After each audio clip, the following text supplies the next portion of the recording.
Bueno, muy buenas tardes y de verdad agradecido con la invitación al capítulo de Venezuela del Colegio Americano de Médicos, al comité científico por esta invitación a esta grata conversatorio académico y científico para el día de hoy. En la aproximación del diagnóstico referente a síntomas, eso lo hace ser un poco difícil en definición, ya que los síntomas es una expresión subjetiva y para ello, pues tenemos que crear una serie de herramientas que nos permita aplicar un método científico para llegar a una conclusión o a un diagnóstico para posterior tratamiento.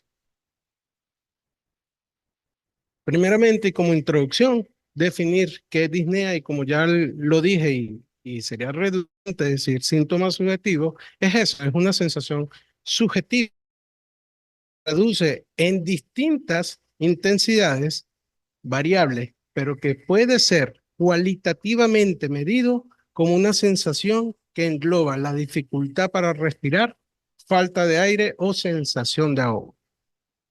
Se origina fisiopatológicamente como complicación en una complicada interacciones centrales y periféricas que obedecen a distintas causas. Asimismo, es un motivo de consulta primario y es responsable en Estados Unidos de aproximadamente 4 millones de consultas en el servicio de emergencia, perteneciente entonces a uno de los 7 síntomas principales de motivo de consulta. Se presenta frecuentemente en las edades extremas, principalmente asociado a cambios climáticos, y es uno de los principales síntomas más comunes que requiere hospitalización, y los diagnósticos más frecuentemente asociados a estos está la insuficiencia respiratoria aguda, la insuficiencia cardíaca, la enfermedad crónica y el asma.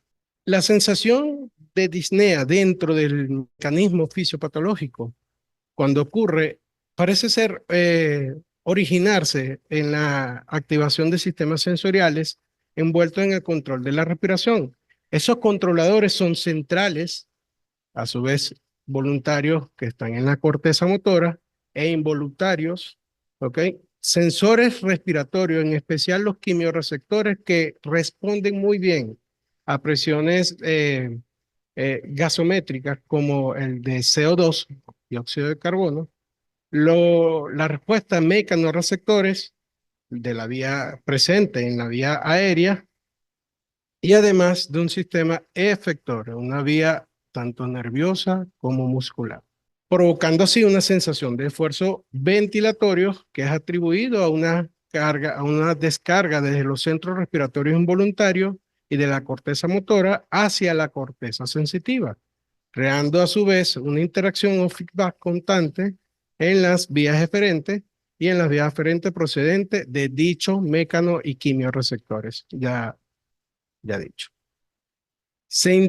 Esta sensación de esfuerzo es intensificada con el incremento de el impulso central o demanda ventilatoria, la carga muscular, donde involucra los impedimentos mecánicos a la contracción, así como a la resistencia, generalmente son los que crean los patrones restrictivos, ¿ok? Y la relación entre la presión ejercida por los músculos y la capacidad de generar presión.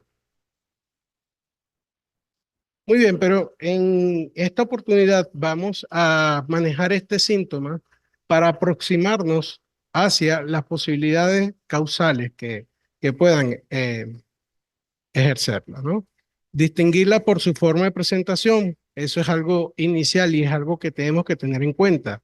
Nuestra disnea es una disnea aguda o una disnea crónica, no es lo mismo una disnea que llega a emergencia, donde uno se crea un abanico de posibilidades, a una disnea que permanece en el hogar y que por una causa externa, infecciosa o no, pueda ser desencadenada a una reagudización de esa disnea.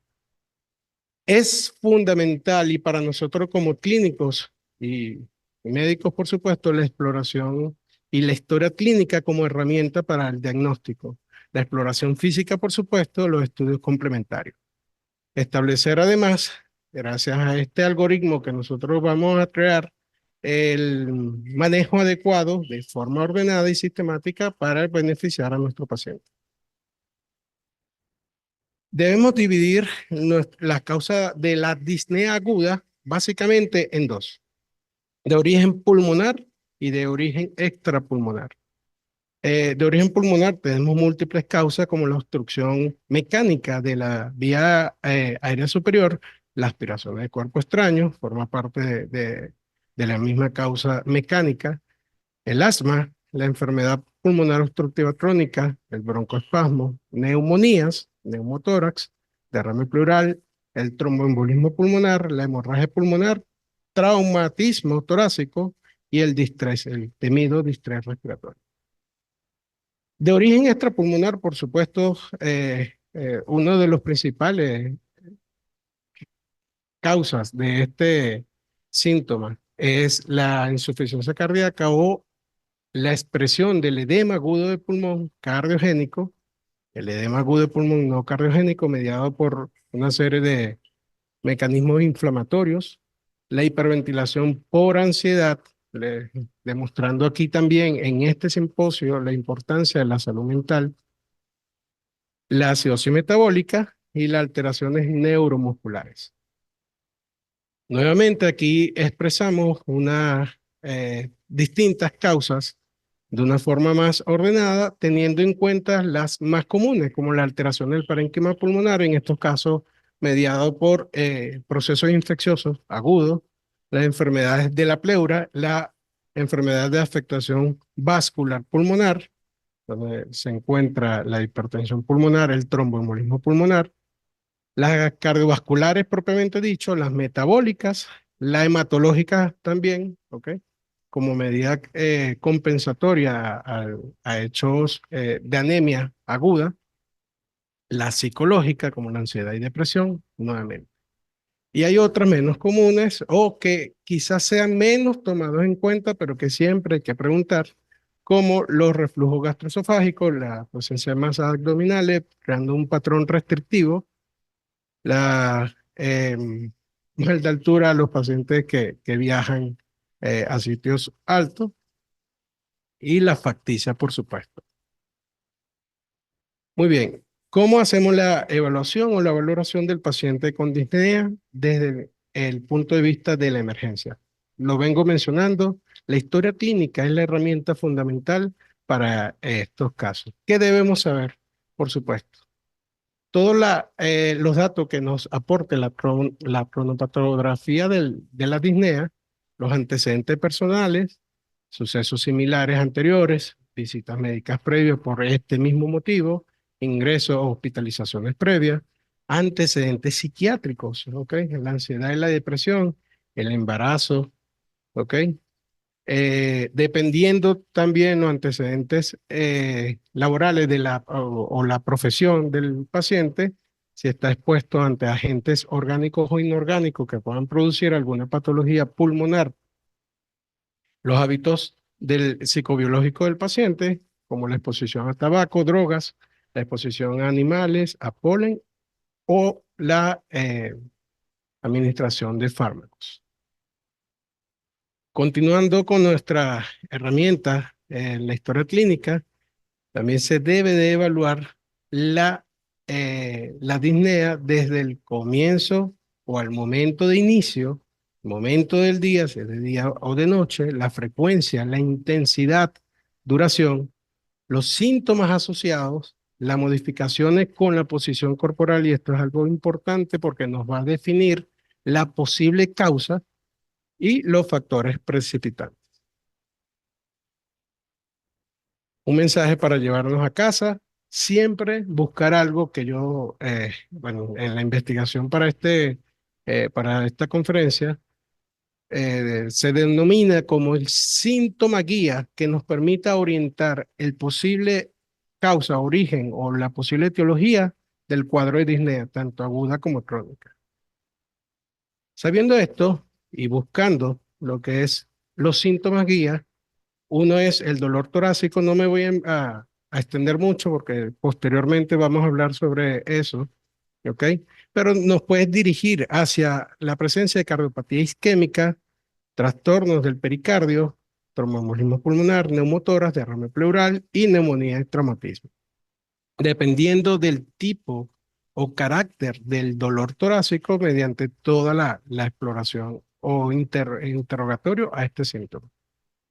La bradipnea nos puede conducir hacia una alteración del sistema nervioso central, los cambios posicionales con mejoría o empeoramiento del patrón de disnea, lo define como la ortopnea o disnea paroxística nocturna, nos puede orientar a la patología cardiovascular.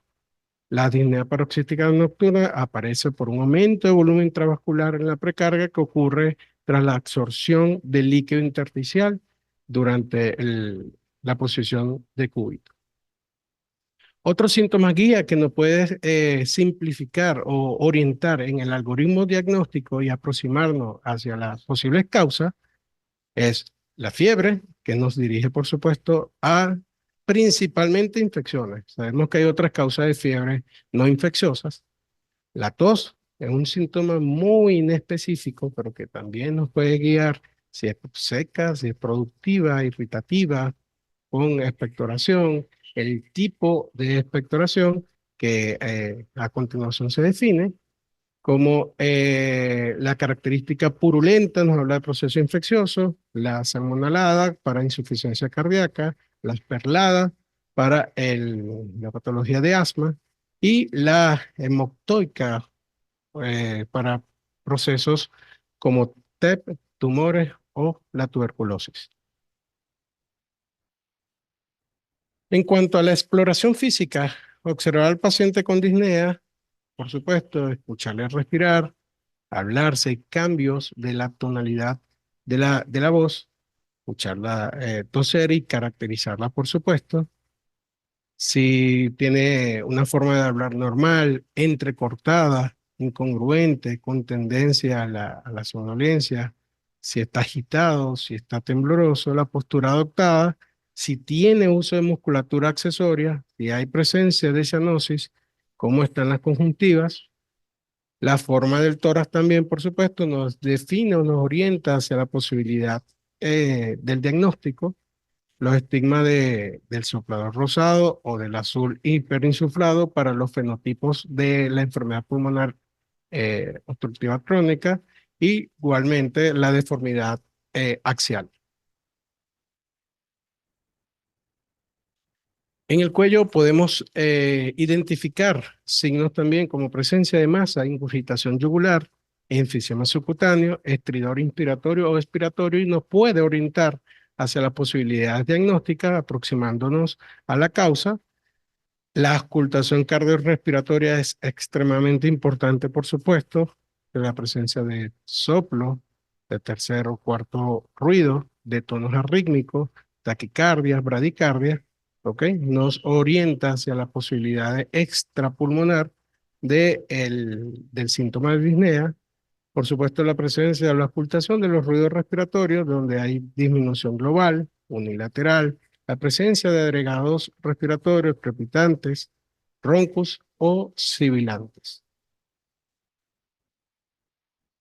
La realización de pruebas complementarias, por supuesto, también nos orienta y nos guía hacia las posibilidades causales, hemograma, sí, bioquímica o la química sanguínea, el dímero D, ya sabemos su valor predictivo, la gasometría, la pulsometría, el electrocardiograma, por supuesto, la radiografía de tórax y en algunos casos, aunque no es para emergencia, la espirometría. Sin embargo, más adelante vamos a ver un índice que nos ayuda mucho en cuanto a enfermedades, los casos de enfermedades broncopulmonar obstructivas crónicas.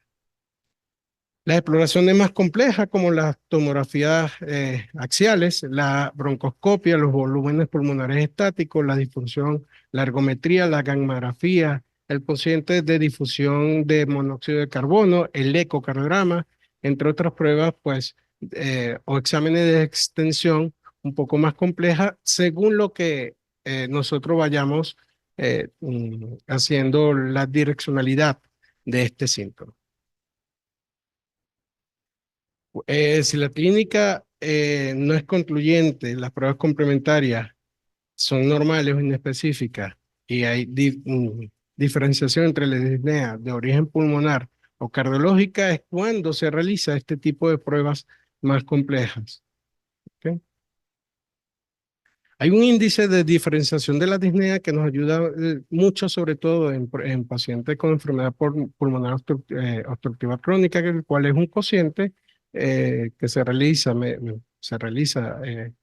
dividiendo sobre una variable el pico de flujo expiratorio, ¿ok? Y nos puede orientar a un patrón o nos puede dirigir a que la causa de la disnea se deba a un patrón obstructivo y no restrictivo. Eso tiene un valor de referencia que es 13 y asegura con una sensibilidad de 82% que la causa de la disnea es pulmonar. Ahora bien, la determinación del factor o del el NT-proBNP no se eleva en patologías pulmonares, se puede elevar en tromboembolismo pulmonar, por supuesto, por dilatación cuando hay dilatación de cámara derecha, pero tiene una alta sensibilidad para, y un valor predictivo positivo para el diagnóstico de insuficiencia cardíaca. Entonces, al agrupar los síntomas y exploraciones complementarias según la sospecha etiológica, podemos dirigir cuando hay una causa por una infección, consolidación pulmonar infecciosa, la clínica va a ser disnea, tos, expectoración, fiebre, síntomas típicos de un proceso infeccioso respiratorio. En la exploración va a haber un paciente taquicneico con a la ocultación pulmonar trepidante, roces pleurales, disminución del murmullo vesicular.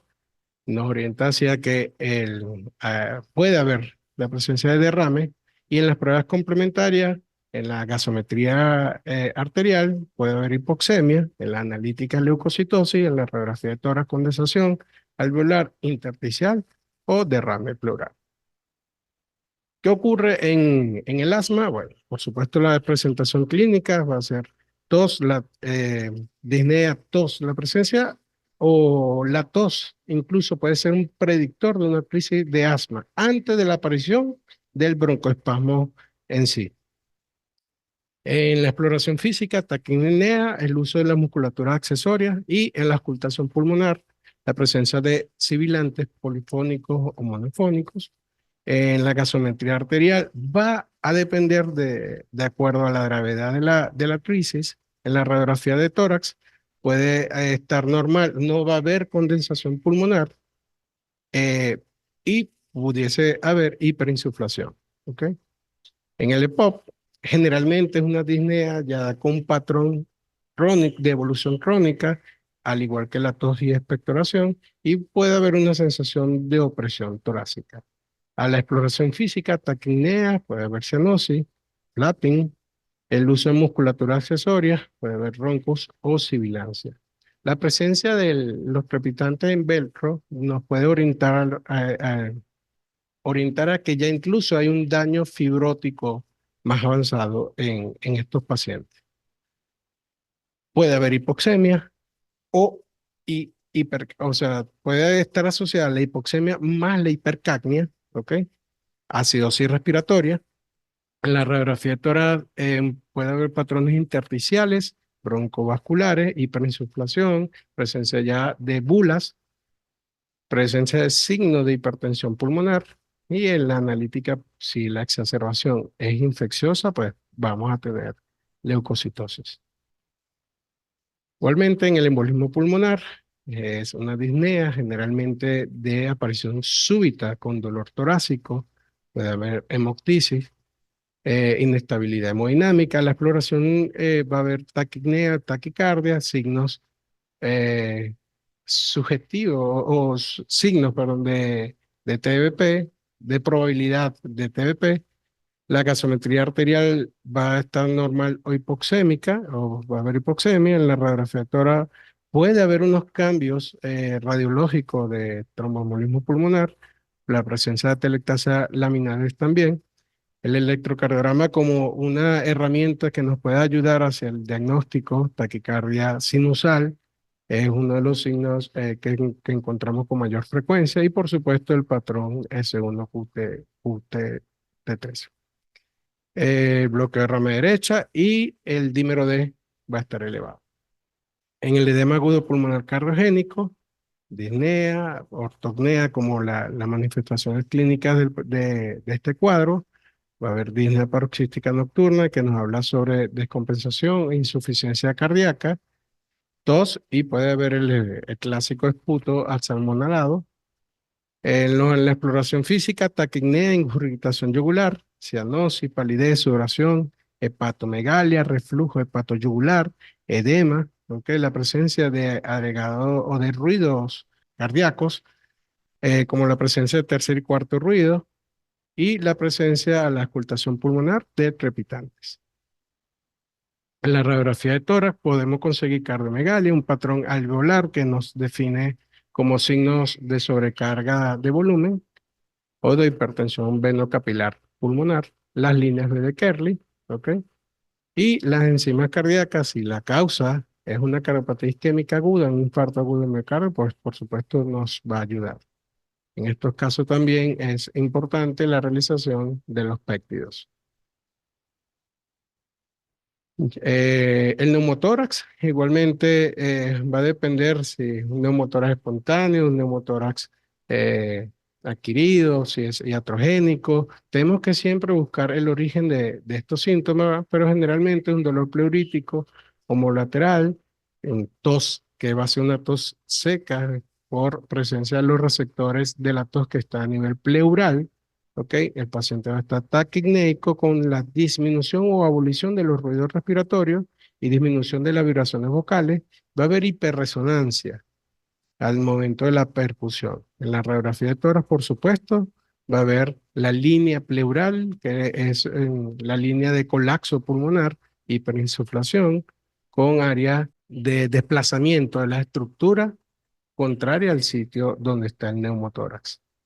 Y en cuanto al derrame pleural, por supuesto, va a haber en la clínica un dolor pleurítico del mismo lado del derrame, taquipnea, disminución y abolición de los ruidos, disminución y de las vibraciones vocales, pero en este caso va a haber matidez en la radiografía de tórax, se va a ver la línea de derrame pulmonar, ¿ok? Y en la gasometría va a haber hipoxemia o puede haber hipercapnia también. Nosotros, a pesar de que esto es algo de percepción subjetiva, esto puede ser medido cualitativamente por encuesta y escala de medición de la disnea. De hecho, eso se aplica a los pacientes y nosotros mismos lo redactamos al momento de hacer la enfermedad actual. Generalmente o clásicamente existen tres tipos de instrumentos eh, para evaluar las distintas causas o entidades que hay relacionadas a la disnea. Estos índices de cuantificación de disnea las relacionan con las actividades de la vida diaria, son escalas clínicas que valoran las disneas durante el ejercicio y son cuestionarios también de calidad de vida. Y son las escalas que nosotros conocemos como la modificada la disnea, que es la MMRC, la escala de clase funcional de insuficiencia cardíaca, que es la NIHA, y la escala de Borg.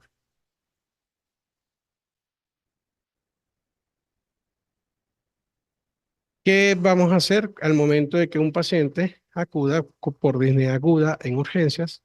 Primero, hay que posicionar a nuestro paciente en sedestación.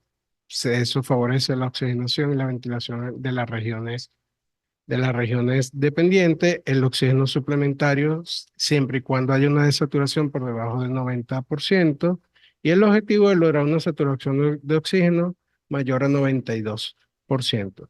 Y en pacientes, esto es muy importante, ya que hablé sobre quimiorreceptores con respecto al dióxido de carbono. Si nosotros quitamos el estímulo que tiene el dióxido de carbono, no va a haber o podemos empeorar la ventilación si subimos más allá de 88 a 92% en pacientes con enfermedad pulmonar obstructiva crónica. Ya para terminar, el algoritmo de actuación en estos pacientes es una disnea y conseguimos un estridor o tiraje, realizaremos una laringoscopia urgente. Si hay la presencia de un cuerpo extraño, si hay edema de glotis, podemos actuar de forma inmediata, de acuerdo a la disnea y los síntomas asociados.